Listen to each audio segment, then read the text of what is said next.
PSC committee এই যে বাংলাদেশে কমিটিতে আমি ভয় পাই আরো বেশি। কমিটি করলেই মনে করলেন যে ধামাচাপা দেওয়ার জন্য একটা প্রক্রিয়া শুরু হইলো। আরে কমিটির কি কাজ? চোর ধরছে পুলিশ, চোর ধরার পর চোররে বলবে যে আর তোর সাথে কে কে চোর আছে বল। এখানে আবার ভদ্রলোকের কমিটি করার দরকার আছে কি?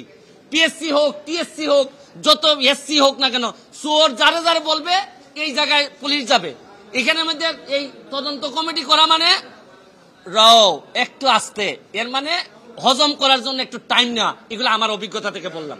কার কার আমলে এই ড্রাইভার সাহেব ছিলেন, পিএসসির চেয়ারম্যান, তাদের এইটার দায় দায়িত্ব আছে কিনা, তারা এটার সাথে জড়িত কিনা। এরপর হচ্ছে গিয়ে এই প্রশ্নপত্র ফাঁসের ঘটনায় কারা কারা অবৈধ সন্তান হিসেবে প্রশাসনে জন্মগ্রহণ করছেন এবং জন্মগ্রহণ করে এখন বিভিন্নভাবে দলীয় তকমা লাগাইয়া ভালো ভালো অবস্থানে আছেন, এইটা আনতে হবে।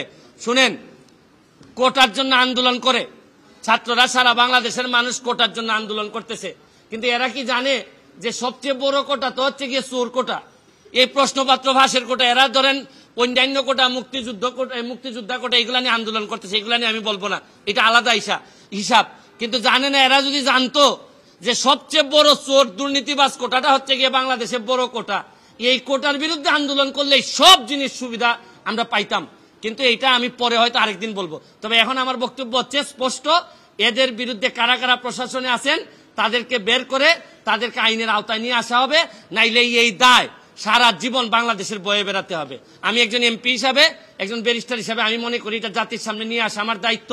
আপনাদের মাধ্যমে আমি এটা ছড়াই দিতে চাই এবং আমি দেখতে চাই যে কি ব্যবস্থা গ্রহণ করছেন।